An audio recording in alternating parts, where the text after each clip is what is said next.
हरि बोल हरि बोल हरि बोल हरि बोल हरि बोल हरि बोल हरि बोल हरि बोल हरि बोल हरि बोल हरि बोल हरि बोल हरि बोल हरि बोल हरि बोल हरि जय जय राधा रमण हरि बोल जय जय राधा रमण हरि बोल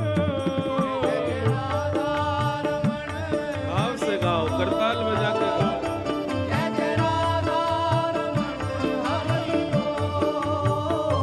जय जय राधा रमण हरि बोल जय जय राधा रमण हरि बोल जय जय राधा रमण हरि बोल जय जय राधा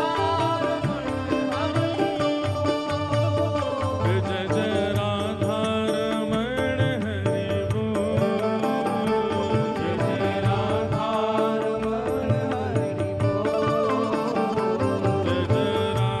राधा रमण हरि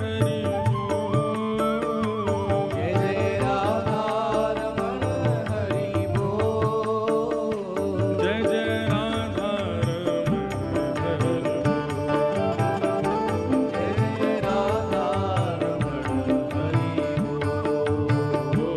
जय जय राधा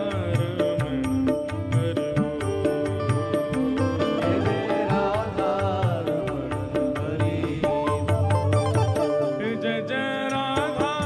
हरि बोल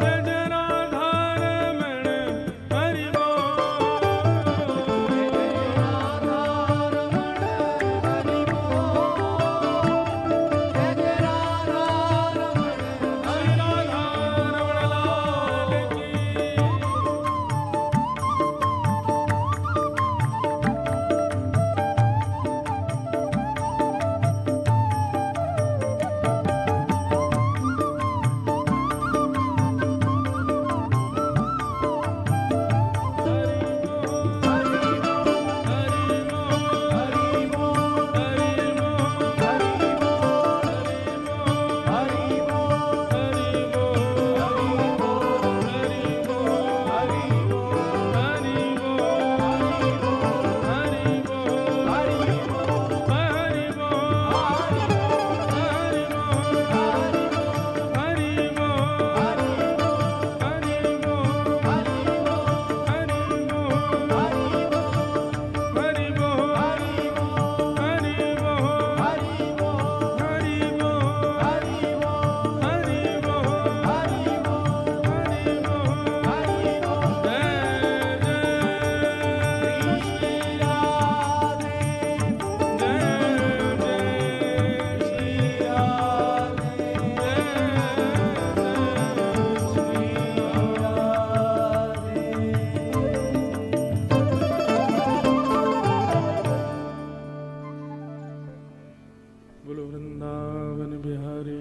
लाल की जय श्री राधा रमण लाल की जय श्री राधा वल्लभ लाल की जय प्यारे गिरधर लाल की जय श्री गोवर्धन नाथ की जय गिरिराज धरणी की जय श्याम सुंदर श्री यमुने महारानी की जय अनंत बलवंत श्री टेकरी हनुमान जी महाराज की जय सब संतन की सब भक्तन की सब विप्रन की जय जय श्री नमः पार्वती पतये हर हर महादेव।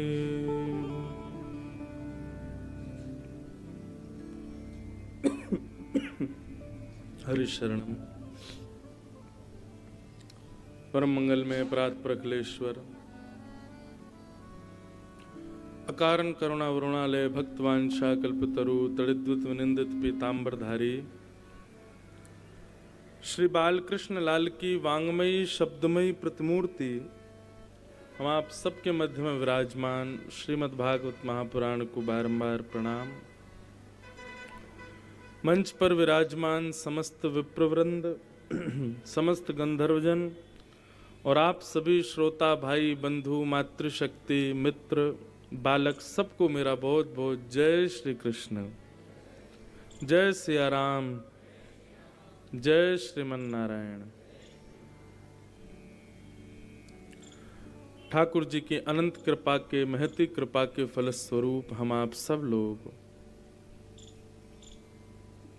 मध्य प्रदेश के इस पावन पुनीत गुना शहर के पावन प्रांगण में अविराजित होकर के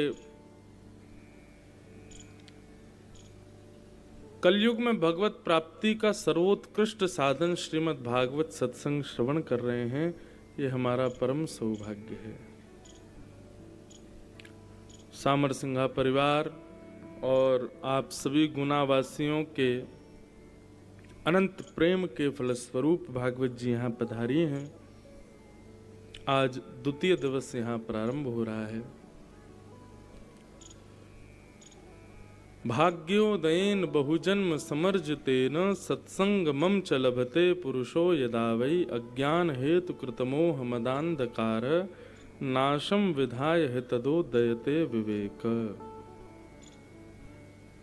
मैं कथाओं में कहा करता हूं बंधुओं कि श्रीमद् भागवत की कथा हमारे जीवन में आना, श्रीमद् भागवत की कथा कराना, श्रीमद् भागवत की कथा करना, श्रीमद् भागवत की कथा श्रवण करना, ये सब पुण्य में नहीं गिने जाते हैं। आप यहां कथा सुन रहे हो, इसका आपको पुण्य मिलेगा ऐसा नहीं सोचना। पुण्य का मतलब क्या है? जब हम पुण्य करते हैं, अच्छे कर्म करते हैं, तो उस पुण्य के बदले पुण्य एक प्रकार का धन है। जैसे आप नौकरी करके व्यापार करके धन कमाते हैं, ठीक वैसे ही आप सत्कर्म करके पुण्य कमाते हो। जिस प्रकार नौकरी व्यापार करके धन कमाते हो, उस धन से अपनी इच्छाएं पूर्ति करते हो इस संसार में, ठीक वैसे ही अच्छे कर्म करके जब आप पुण्य कमाते हैं तो वो पुण्य धन के रूप में आप खर्च करते हो परलोक में, यहां से जाने के बाद। और वो पुण्य किस रूप में प्राप्त होता है कि आपको स्वर्ग प्राप्त होगा। फिर वहां स्वर्ग में आपको खाने पीने के लिए बढ़िया सामग्री मिलेंगी, रहने के लिए बढ़िया कक्ष मिलेगा, भोग भोगने के लिए सारी उपभोग वस्तु प्राप्त होंगी, लेकिन उनके बदले वहां धन नहीं, वहां पुण्य ही चलेगा। जैसे स्वर्ग में आपको बढ़िया कक्ष में रहना है तो फिर आपके उतने पुण्य लगेंगे तब आप उस कक्ष में रह सकते हो। स्वर्ग में कभी बुढ़ापा नहीं आता, स्वर्ग में कभी दाढ़ी मूछ नहीं आती, स्वर्ग में मोटापा नहीं आता, स्वर्ग में कभी झुर्रियां नहीं पड़ती, हमेशा आप सुंदर ही बने रहोगे। वो सब पुण्य के बदले ही आपको प्राप्त होता है। जैसे यहां सुंदरता प्राप्त करने के लिए आपको अपना श्रृंगार करना पड़ता है, लेकिन उसमें धन लगता है, ऐसे ही स्वर्ग में सुंदर रहने के लिए आपके पुण्य लगते हैं। लेकिन होता क्या है? पुण्य क्षीणे मर्त लोकम विशंति। जैसे ही आपके पुण्य खत्म होंगे फिर क्या होगा? आपको फिर से धरती में भेज दिया जाएगा, जाओ फिर से पुण्य कमा के लाओ। तो ये पुनरपि जननम पुनरपि मरणम, बार बार जन्म मरण चलता रहता है। लेकिन व्यक्ति जब भक्त हो जाता है ना तो पुण्य नहीं कमाता। जब वो भक्त हो जाता है तो भक्ति कमाता है, और भक्ति जब कमाता है तो फिर उसको स्वर्ग नहीं मिलता, उसको नरक नहीं मिलता, उसको वैकुंठ प्राप्त होता है। और वैकुंठ जाने वाला व्यक्ति फिर पुनश्च कभी नहीं आता। वैकुंठ कह लो, गोलोक धाम कह लो, साकेत धाम कह लो। जो राम जी के उपासक हैं वो साकेत जाते हैं, जो कृष्ण के उपासक हैं वो गोलोक धाम जाते हैं, और जो सब रूप में नारायण का दर्शन करते हैं वो वैकुंठ जाते हैं। और यहां जाने वालों का पुनर्जन्म नहीं होता। और पुनर्जन्म होता भी है तो कब होता है? जब ठाकुर जी आएंगे। जैसे अभी कल की रूप धारण करके ठाकुर जी आएंगे, फिर सतयुग में ठाकुर जी किसी अन्य रूप में आएंगे। तो जब ठाकुर जी आते हैं तो ठाकुर जी के समय में जितने भी लोग ठाकुर जी के आसपास रहते हैं वो सब वैकुंठ से आते हैं। कहां तक कहें, राक्षस भी वैकुंठ से ही आते हैं, जय और विजय। वही रावण और कुंभकर्ण बन के आते हैं, वही दंतवक्र शिशुपाल बन करके आते हैं, वही हिरण्यकश्यप हिरण्याक्ष बन करके आते हैं। तो हम लोग पुण्य की प्राप्ति के लिए कथा नहीं सुन रहे हैं, हम तो भक्ति की प्राप्ति के लिए कथा सुन रहे हैं। हमको पुण्य नहीं चाहिए। श्रीमद् भागवत कथा सुनने से कोई पुण्य नहीं मिलता और ना ही पुण्य की कामना होनी चाहिए। पुण्य के लिए असद व्यक्ति की सहायता करो, गरीब बालकों को पढ़ाओ लिखाओ, गरीब कन्याओं का ब्याह करो, लाचार गौवंश के लिए बढ़िया सुंदर व्यवस्था कर दो, कोई किसी चीज के अभाव में है उसको वो वस्तु प्रदान कर दो, बढ़िया स्कूल बनवा दो, किसी की फीस माफ करवा दो। सर्दी का समय चल रहा है, जिनके पास सामग्री नहीं उनको कंबल बांटो, ये सब पुण्य होते हैं। कथा सुनना पुण्य नहीं है, कथा सुनना तो फल है, किसी पुण्य का फल है कि आप कथा सुन रहे हो।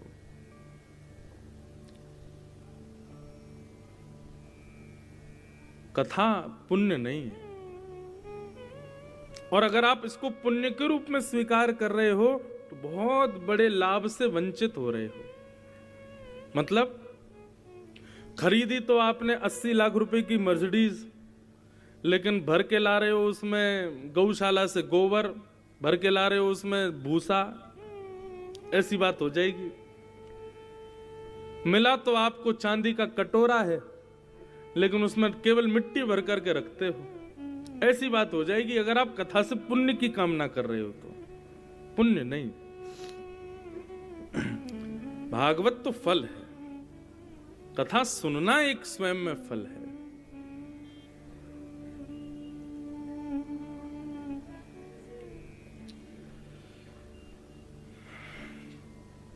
इसलिए कथा से कृष्ण की कामना करो, ठाकुर जी की कामना करो। और एक और बात कहते हैं बंधुओं, अभी हमने द्वारिका में कथा कही ना, तो वहां एक नवीन भाव हृदय में आया। 2024 की कथा का केंद्र बिंदु हमने ये रखा कि अब हम ठाकुर जी से ठाकुर जी को भी नहीं मांगेंगे, हमको भगवान भी नहीं चाहिए। तो हे ठाकुर जी ऐसी कृपा कर दो, हमको खूब सत्संग प्राप्त हो, हमको संतों का संग प्राप्त हो, हमें वैष्णवों की सेवा प्राप्त हो, हमें संतों की सेवा प्राप्त हो। द्वारिका में एक भाव बहुत सुंदर आया, मैं दोबारा कहूं यहां पर, वहां भाव आया,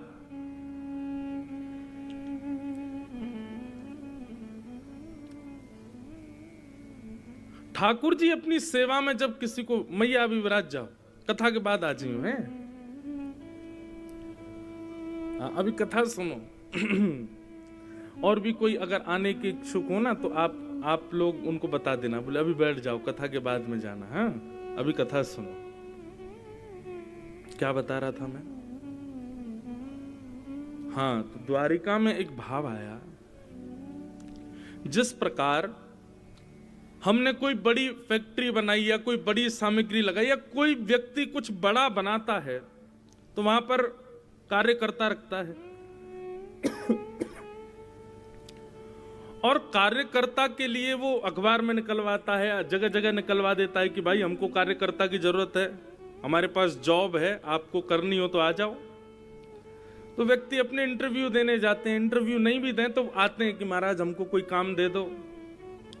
तो निश्चित है काम देने वाला व्यक्ति पहले पूछेगा कि आपने कहां कहां काम किया है, पहले ये बताओ।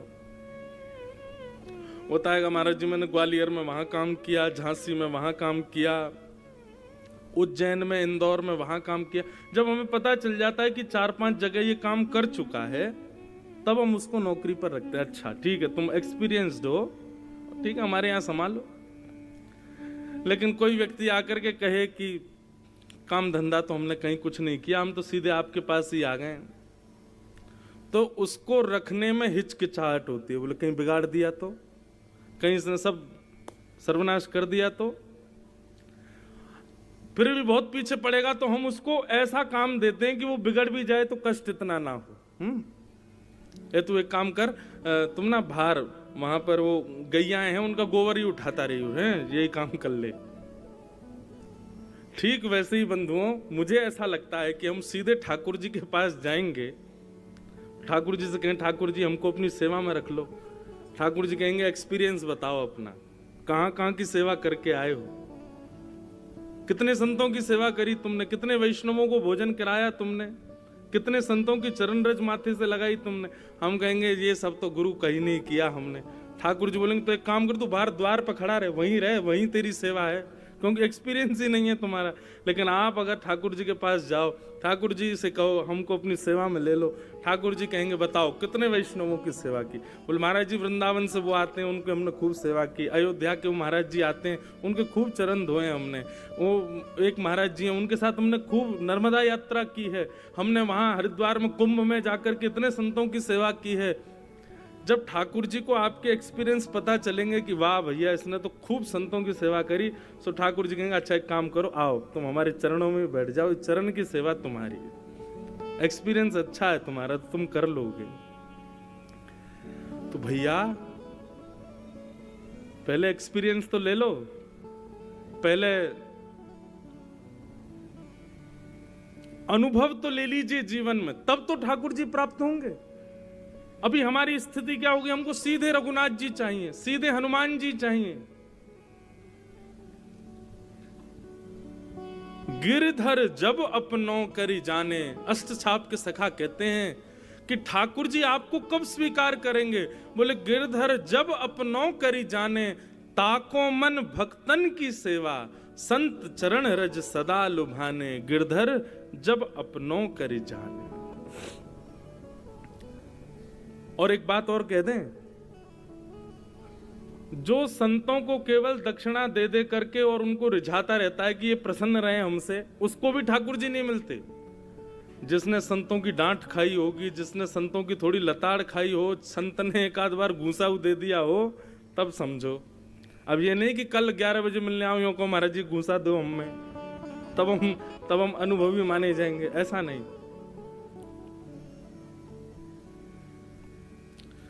सीधी बात है, भगवत प्राप्ति तब तक नहीं हो सकती जब तक वैष्णव प्राप्ति ना हो। तो भैया इस कथा के बदले, अपने भजन के बदले आप ठाकुर जी से यही मांगना कि हमारे ऊपर संतों की बड़ी कृपा हो, वैष्णवों की बड़ी कृपा हो, इनकी कृपा सदा हमारे ऊपर बनी रहे। आपको पता मीराबाई का चरित्र कभी आप सुनिएगा, एक हमने कथा की थी कुछ दिन पहले गांधीधाम गुजरात में, मीरा के गिरधर। 4 दिन तक मीरा चरित्र कहा, कभी अवसर मिले तो यूट्यूब पे उसको कथा को सुनना। मीराबाई ने भगवत प्राप्ति से पहले बचपन से लेके और अपनी भगवत प्राप्ति तक कितने संतों की सेवा की, और एक भी भक्त आप ऐसा नहीं बता सकते कि बिना भगवत कृपा के, बिना वैष्णव संतों के कृपा के उसको ठाकुर जी मिले हों, नहीं मिल सकते। इसलिए भैया अगर मांगना है तो अभी हमने 2024 में प्रण ले लिया, अब ठाकुर जी को नहीं। अभी तक हम कथा करते थे, कहीं भी जाते थे, सब जगह कहते ठाकुर जी आप मिल जाओ, ठाकुर जी आप मिल जाओ, ठाकुर जी आप मिल जाओ। पर अब हम बदल गए, अब हमने कि नहीं, अभी असलियत अब पता चली ठाकुर जी क्यों नहीं मिल रहे, क्योंकि एक्सपीरियंस ही नहीं है हमारे पास, अनुभव ही नहीं है हमारे पास। इसलिए ठाकुर जी अपने कार्यकर्ताओं में हमको शामिल नहीं कर रहे हैं। ठाकुर जी के कार्यकर्ताओं में यदि बैठना है तो पहले अनुभव लो, किनका? सेवा का। और सेवा का अनुभव वैष्णवों की सेवा करके लो, संतों की सेवा करके लो, ब्राह्मणों की सेवा करके लो, असहाय की सेवा करके लो, दीन दुखियों की सेवा करके लो, नाम जापकों की सेवा करके लो।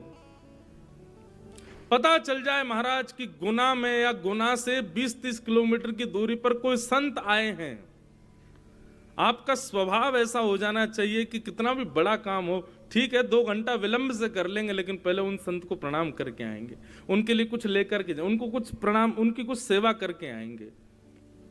और एक बात, कभी भी वैष्णव को या संत को परखना मत। हमारी परीक्षित बुद्धि हो जाती है कि इनकी परीक्षा लेके देखते हैं कि अच्छे हैं कि नहीं। वो चाहे जैसे हों, वो अगर गलत हैं तो अपने आप भोगेंगे। आप अपनी दृष्टि को बिगाड़ो मत।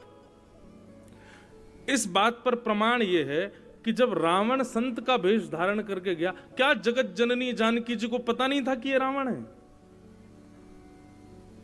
और जानकी जी को, किशोरी जी को, हमारी सिया जी को यदि ये नहीं पता था रावण है, तो फिर वो जगदम्बा कैसे? क्यों? क्योंकि भगवत तत्वों के लिए जो गुण बताए गए हैं उनमें यह तत्व भी है कि वो अविज्ञ होते हैं, सबको पहचान जाते हैं। सीता जी नहीं पहचानी कि ये रावण है, पहचान गई थी। उनको पता था कि रावण है। केवल उसके माथे पर तिलक देख करके, त्रिपुंड देख करके, उसका भेष संत का देख करके सीता जी ने मना नहीं किया। दान देने के लिए, भिक्षा देने के लिए बाहर आ गए। उसके रूप का सम्मान किया, उसके स्वरूप का सम्मान किया, जानते हुए भी कि ये राक्षस है। इसलिए कभी भी परीक्षित बुद्धि मत रखना किसी के प्रति कि हम देखें, परख करके देखें कि ये असली है कि नहीं। नहीं, वो नकली भी होंगे तो अपने आप भोग लेंगे किसी ना किसी दिन। आप अपनी बुद्धि में उनके प्रति कोई दूषित भाव मत लाओ। हम तो कहेंगे भैया 2024 प्रारंभ हुआ है, 20 दिन ही निकले हैं, यही प्रण ले लीजिए, इससे बड़ा प्रण मत लीजिए। सबसे सरल प्रण है कि भाई हम गुना क्षेत्र के निवासी हैं, गुना जहां तक फैला हुआ है उतनी दूरी के अंदर कोई भी संत, वैष्णव, भगवत भक्त वृंदावन से, अयोध्या से, हरिद्वार से, चित्रकूट से, द्वारिका से, जगन्नाथपुरी से या कहीं से भी कोई भी संत आमे, कोई वैष्णव आमे, केवल संत नहीं, वैष्णव भी। वैष्णव मतलब जिसके माथे पर तिलक है, भले ही उसने पैंट पहना है, वो भी वैष्णव है, उसकी भी सेवा करो, उसको भी प्रणाम करो। संत संत कहते किसको? चलो आज आपको संतों की परिभाषा बताते हैं। हमारे वृंदावन के भगवत रसिक जी का एक बहुत सुंदर पद है। संत की परिभाषा क्या है? लिख लीजिएगा अगर आपके पास में लिखने की सामग्री हो, और यदि लिखने की सामग्री नहीं है तो याद कर लीजिएगा, चित्त में बैठाइएगा। इतने गुण जामे सो संत, इतने गुण जामे सो संत। गाइए। इतने गुण जामे सो संत, इतने गुण जामे सो संत। कौन कौन से गुण? श्री भागवत मध्य यश गावत, श्री भागवत मध्य यश। पहला गुण, संत का पहला गुण क्या है? कि वो भागवत जी का और ठाकुर जी का यश गाने वाला होगा। और एक बात सुनिएगा, इस पूरे प्रसंग में आपको कहीं भी ये नहीं लिखा दिखेगा कि जिसकी जटाएं हो वो संत, जो पीले वस्त्र पहनता हो वो संत, जो त्रिदंड हाथ में लेके चले वो संत, जो खड़ाऊं पहने वो संत ना। स्वरूप संत का है वो अलग बात है, लेकिन स्वभाव संत का होना चाहिए। और एक बात और सुन लीजिए, ये गुण जो अभी हम बता रहे हैं, ये जिसके अंदर हैं, यदि वो पैंट पहनता है, जीन्स पहनता है, जैकेट पहनता है, टी शर्ट पहनता है, कुछ भी पहने, वो संत है। श्री भागवत मध्य यश गावत, श्री भागवत मध्य यश गावत, श्री मुख कमला कंत, श्री मुख कमला कंत। ओ इतने गुण जामे सो संत, इतने गुण जामे सो संत। हरि को भजन साधु की सेवा, हरि को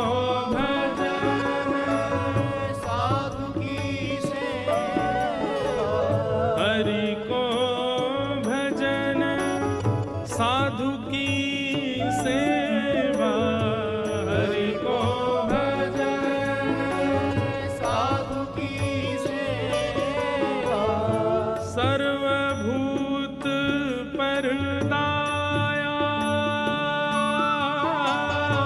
सर्वभूत परदाया। हरि का भजन करता हो, साधुओं की सेवा करता हो और सभी प्राणी मात्र पर दया करता हो, चाहे इंसान हो, चाहे जानवर हो, चाहे जीव हो, कोई आ जाए, चाहे शत्रु हो, चाहे मित्र हो, सब पर दया करने वाला हो। सर्वभूत परदाया, सर्वभूत परदाया। और हिंसा लोभ दंभ छल त्यागे, हिंसा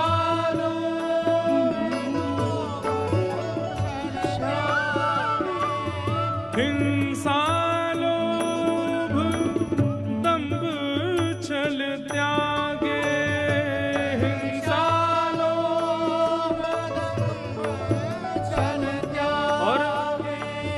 विष शम देखे माया, विष शम देखे माया। ओ विष शम देखे माया, इतने गुण जाने सो संत,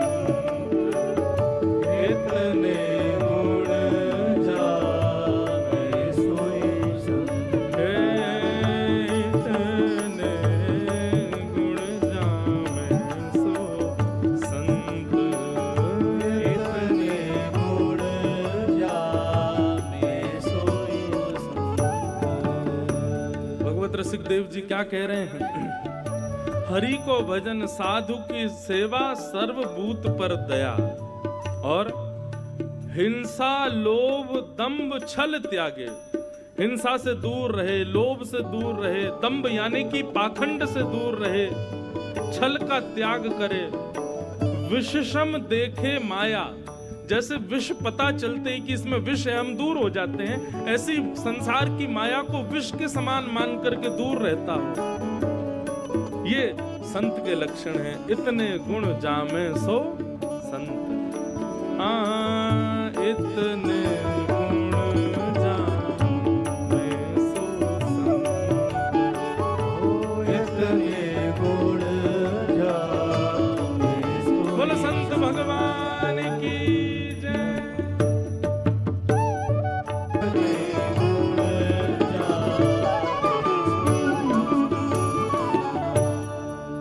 बंधुओं, अभी अभी हमने एक बात कही कि भैया भगवत प्राप्ति से पहले संतों की प्राप्ति करो। संत मिलें, वैष्णव मिलें, साधु मिलें जीवन में तो निश्चित ठाकुर जी मिलेंगे। लेकिन एक बात और सुनो, यदि हम खुद ही संत हो जाएं तो भैया संत बनने का मतलब ये मत समझ लेना घर बार छोड़ना पड़ेगा, पत्नी छोड़नी पड़े, बच्चे छोड़ने पड़े। ये जरूरी नहीं है। संत का मतलब सब छोड़ना ही होता है। संत का मतलब सब छोड़ना नहीं, संत का मतलब सबसे आसक्ति छोड़ना। सब त्यागने वाला संत नहीं कहलाता, आसक्ति का जो त्याग करे वो संत कहलाता है। सब छोड़ने की तो सब छोड़ देते हैं। आज एकादशी कितने लोगों का व्रत है? हाथ ऊपर करो। झूठ नहीं बोलना, जिसका है वही करो। आज आप सब लोग संत हो, क्यों? आपने अन्न त्याग दिया। आज अन्न नहीं खा रहे, लेकिन अन्न छोड़ दिया। किसने छोड़ा? शरीर ने तो छोड़ दिया। मन ने छोड़ा कि नहीं? मन ने नहीं छोड़ा। क्यों? हमारे एक पंडित जी हैं, यहाँ पे आए नहीं। एकादशी के दिन हमने ठाकुर जी के चरणों की तुलसी उनको दी, तो बोले महाराज जी आज तो एकादशी है। मैंने कि ठाकुर जी के चरणों की तुलसी है भैया, पाल लो। तो बोले नहीं तुलसी महाराज जी एकादशी है। मैंने कहा अच्छा। थोड़ी देर बाहर जाकर के देखा तो वही, और मैंने कि भैया एकादशी में जे, बोले ये तो तांबूल है। मैंने कहा वाह भैया, अपनी इच्छानुसार एकादशी बन नहीं है। बड़े बड़े महापुरुष हैं भैया संसार में। तो अन्न का त्याग तो आपने कर दिया। किससे त्याग किया? अपनी जीभ से आप अन्न नहीं छू रहे हो, लेकिन क्या मन ने त्याग किया अन्न का? नहीं। अगर कोई अभी हमको दिख जाए कोई अन्न खाता हुआ तो निश्चित है हमारा मन करेगा कि भाई अब कल कोई बात नहीं, आज तो एकादशी, कल द्वादशी, कल खा लूंगा। इसको त्याग नहीं कहते। त्याग का मतलब आसक्ति का त्याग, त्याग का मतलब इच्छाओं का त्याग,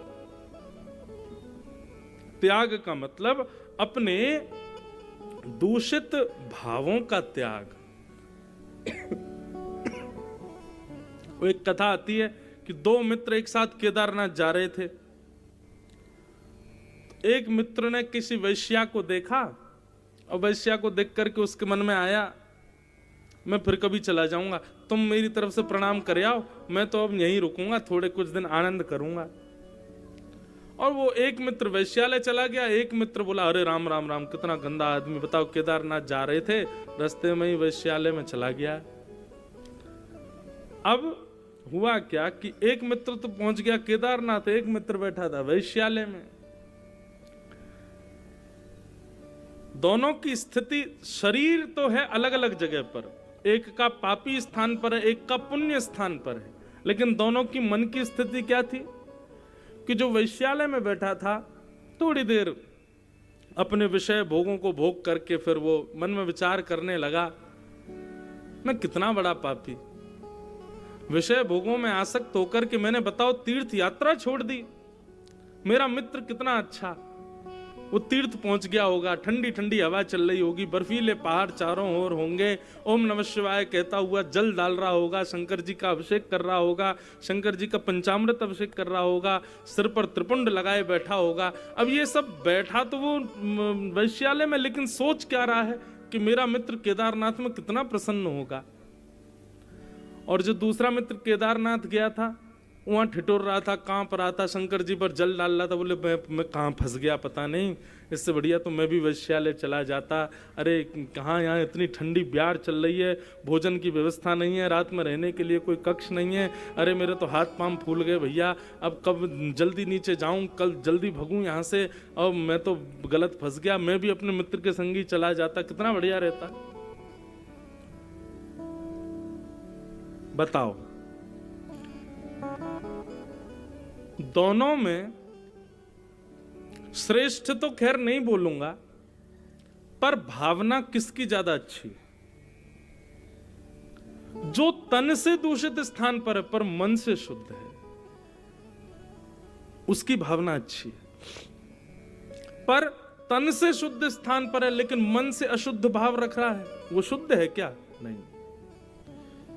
ठीक वही बात हमारे आध्यात्मिक जगत में बंधुओं, आप तन से क्या करते हो उसको एक बार को पीछे रखा जाता है। आप मन से कैसे हो, मन की भावनाएं कैसी हैं, उसको प्रधान माना जाता है। ऐसे तो विभीषण जी रावण के यहां रहते हैं, तन से राक्षस प्रवृत्ति के हैं, तन से उस लंका में रहते हैं जो अत्यंत अपवित्र है, लेकिन मन से राम जी का स्मरण करते हैं।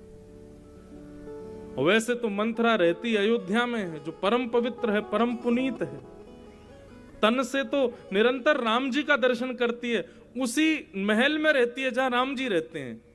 मंथरा वही भोजन करती है जो राम जी, लक्ष्मण जी, भरत जी आदि सब भैया पाते हैं, अन्न भी वही ग्रहण करती है, जल भी वही ग्रहण करती है। अरे कहां तक कहें, अयोध्या की हवा भी राम जी का छू करके, स्पर्श करके मंथरा के पास आती है, लेकिन वो मंथरा कैसी, तन से भले ही रहती है दैव स्थान पर मन से दूषित है। इसलिए भैया संत उसको नहीं कहते जो तन से संत बन रहा है, संत उसको कहते जो मन से संत बन रहा है, मन से भाव जिसके। श्री भगवत रसिक जी महाराज ने यहां जितने भी लक्षण बताए ये सब मन से करने के लक्षण हैं। क्या क्या बताए?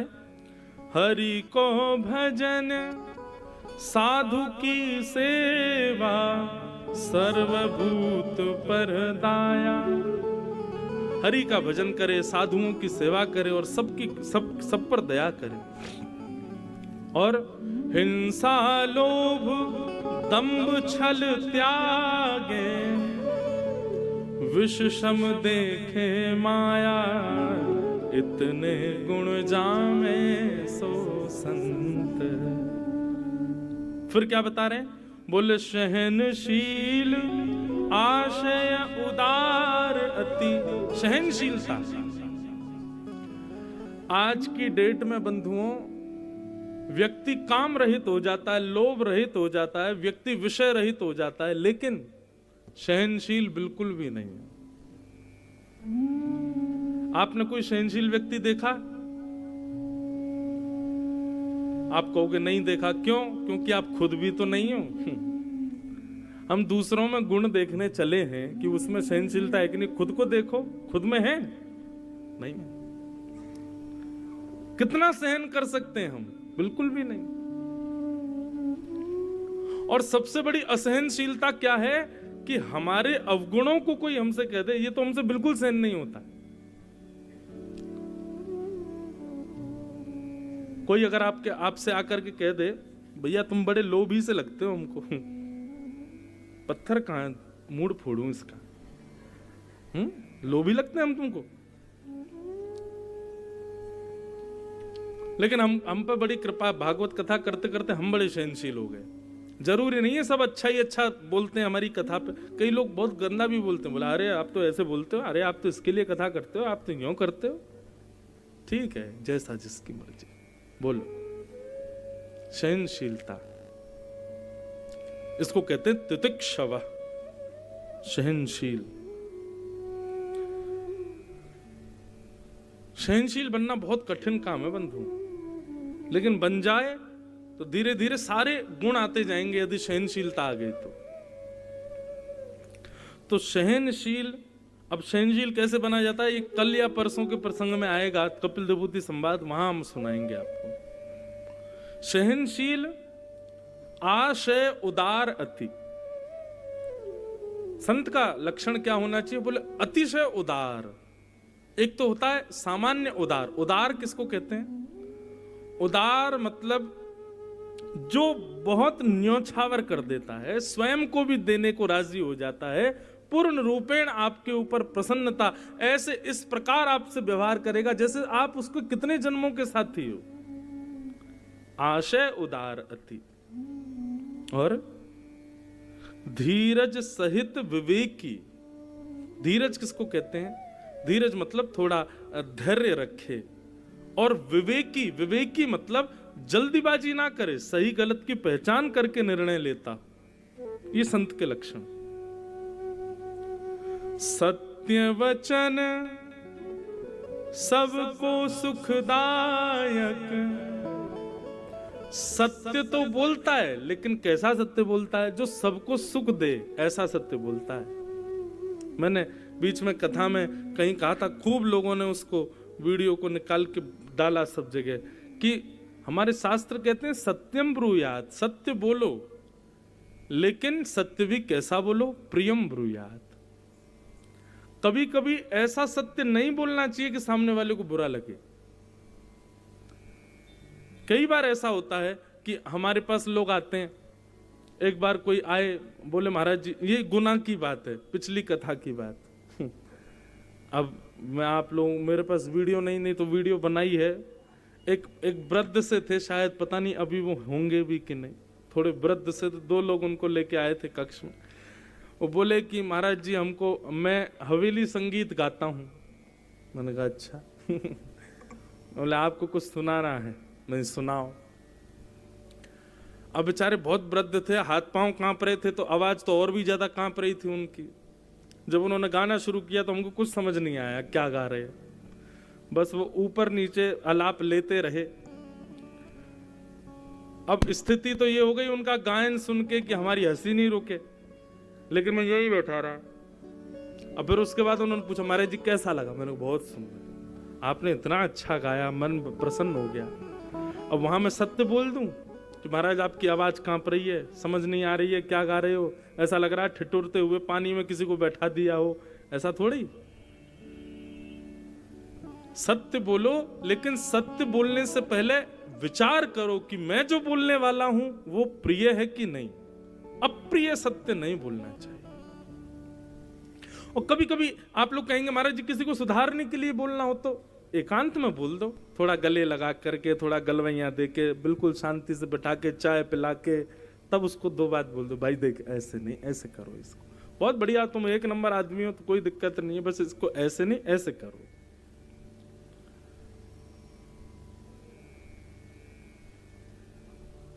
हम जब अपने गुरुदेव से पढ़ते थे ना अभी भी पढ़ते हैं, तो हमारे गुरु जी कुछ भी विषय पढ़ाने के बाद में मुझसे सुनते थे कि सुनाओ, और जब मैं उनको सुनाता था तो मुझे तो लगता था कि मैं बहुत अच्छा बोल रहा हूं, लेकिन उनको पता था कि ये ठीक नहीं बोल रहे हैं, लेकिन स्पष्ट मेरे से कभी नहीं बोलते थे कि तुमने गलत बोला। और मेरे को बोलते अच्छा चलो माँ से बोलो बढ़िया आज लस्सी बनावे, लस्सी मंगवाते, फिर बढ़िया कुछ और मंगाते सामग्री, और फिर मेरे साथ बिस्तर पर बैठ जाते, गले में गलवैयाँ डाल करके, फिर कहते देखो इसको ऐसे नहीं ऐसे बोलना चाहिए, ये आप सही बोल रहे हो, आपने कुछ गलत थोड़ी बोला है, आप बिल्कुल ठीक बोल रहे हो, लेकिन आप उसको ऐसे बोलोगे तो सामने वाला ऐसा समझ सकता है। मतलब इतने भाव से समझाते थे कि फिर बोलने में हमको आगे चल करके कभी दिक्कत नहीं हुई। उन्हीं से ये गुण सीखा कि सत्य बोलो, लेकिन प्रिय सत्य बोलो। जो लोग सत्य बोलने पर ऐसी भावना रखते हैं कि हाँ मैं बोल दूं, इसको बुरी तो लगेगी, पता तो चले इसने किया क्या, गलत बात, ऐसा नहीं। प्रिय सत्य बोलो जो सबको प्रिय लगे। तो संत का लक्षण क्या है? सत्य वचन सबको सुखदायक, गहि अनन्य व्रत एकी। और संत का लक्षण क्या है? अपने एक व्रत का यदि उसने धारण किया कि मुझे ऐसा करना है, तो उस व्रत को पूर्ण करे, चाहे दुनिया हिल जाए, लेकिन अब उसका व्रत नहीं टूटना चाहिए। व्रत किसे कहते हैं? व्रत का मतलब अन्न छोड़ देना ही व्रत नहीं कहलाता है। व्रत का मतलब मैं रोज भोजन बाद में, नाश्ता तभी करूंगा जब तक मैं हनुमान चालीसा नहीं कर लूं, जब तक मैं माता पिता को प्रणाम ना कर लूं, ये सब व्रत कहलाते हैं।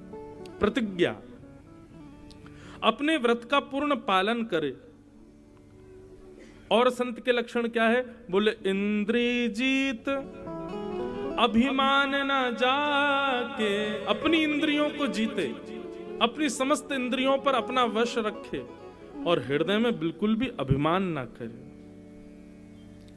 करे जगत को पावन, भगवत रसिकता सुखी संगति। ये लक्षण जिसमें है, ऐसे व्यक्ति का संग करने के लिए भगवत रसिक जी महाराज कहते हैं, ऐसे व्यक्ति का जो संग करता है, तीनहु ताप निवारण। ऐसे व्यक्ति का संग करने से आपके तीनों प्रकार के ताप, यानी कि आदि दैविक, आदि भौतिक, आध्यात्मिक ताप, तीनों नष्ट हो जाएंगे। ये गुण इतने गुण जामे सो संत। बंधुओं, इसमें से एक गुण भी यदि आपके भीतर आ गया तो निश्चित है। मुझे कभी कभी लगता है हम दूसरे में क्यों देखते हैं, हम दूसरे के अंदर क्यों गुण देख रहे हैं? खुद में लाओ ना, खुद के भीतर लाओ। सबसे पहले अपने आप से प्रारंभ करो, फिर किसी में देखना। तो भैया ये 2024 चल रहा है, हमारा नववर्ष तो वैसे आएगा आगे चल करके, पर फिर भी सद संकल्प लेना है, सद व्रत लेना है, तो यही लो कि इस वर्ष हम हनुमान जी से, महादेव से, वृंदावन बिहारी लाल से, सबसे यही मांगेंगे कि हमको खूब संतों की सेवा प्राप्त हो, खूब वैष्णवों की सेवा प्राप्त हो, ताकि हमारा अनुभव अच्छा हो, तो उस अनुभव से प्रसन्न होकर ठाकुर जी हमको स्वीकार कर लें।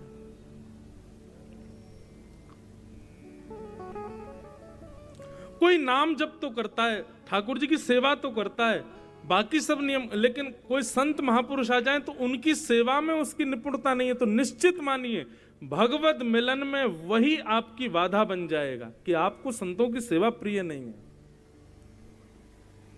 संत वैष्णवों की खूब सेवा करो।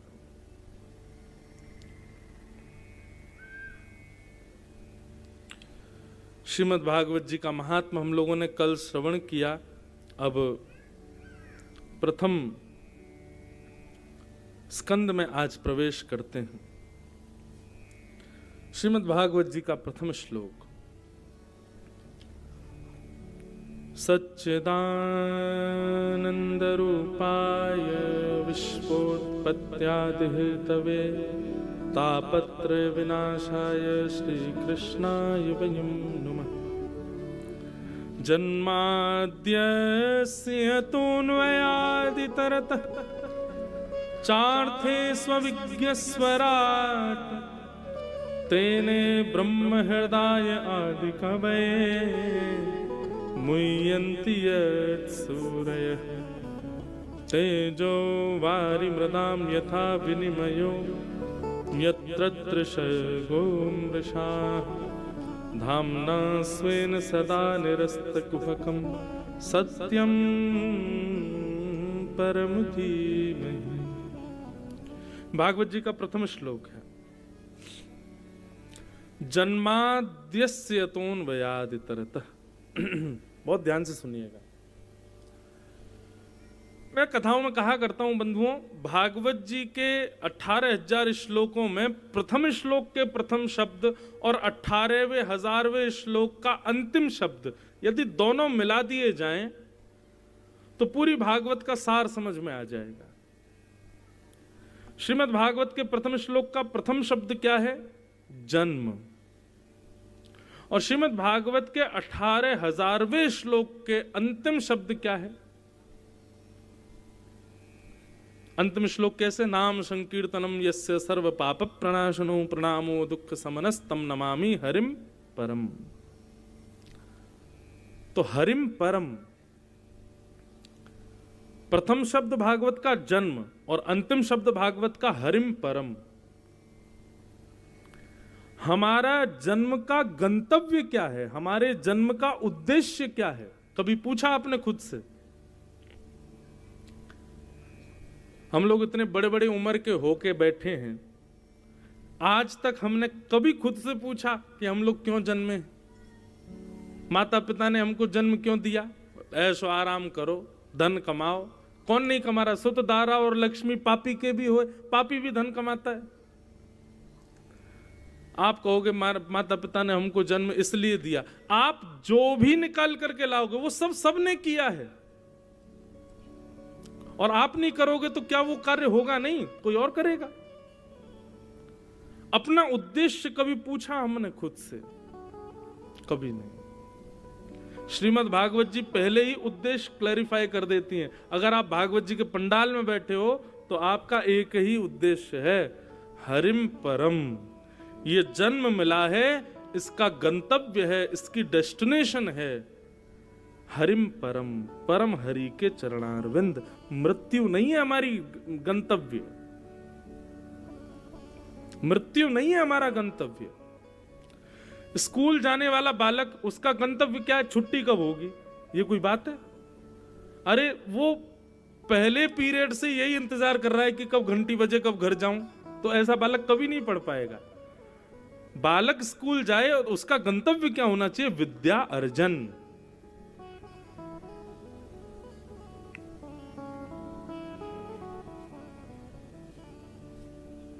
ठीक वैसे ही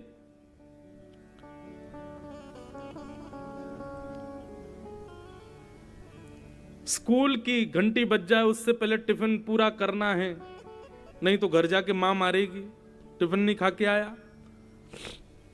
हम वही यही कर रहे हैं हम लोग। मृत्यु हो जाए उससे पहले घर बना दो, उससे पहले पैसा कमा लो, उससे पहले प्रॉपर्टी खरीद लो, बच्चों की शादी कर दो, इसका ये कर दो, इसका वो कर दो, जल्दी जल्दी कर लो। क्यों? मृत्यु देवी आके पूछेगी क्या क्या किया। अरे इसके लिए थोड़ी आए संसार में।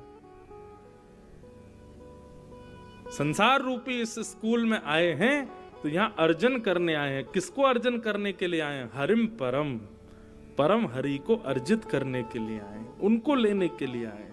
ये भागवत का उद्देश्य है। यहां से बाहर के लोगों का क्या उद्देश्य है उससे हमारा आपका कोई मतलब नहीं। उनका जो हो वो करें जो चाहें, पर आप कथा में आए हो, इसका मतलब आप भक्त हो, आप वैष्णव हो, आपको ठाकुर जी की कथा से रुचि है, इसका मतलब आप ठाकुर जी के द्वारा चुने गए हो। तो आपका एक ही उद्देश्य है, हरिम परम, मृत्यु हो, स्कूल की घंटी बजे, उससे पहले पहले हमको हरि परमानंद को प्राप्त करना है।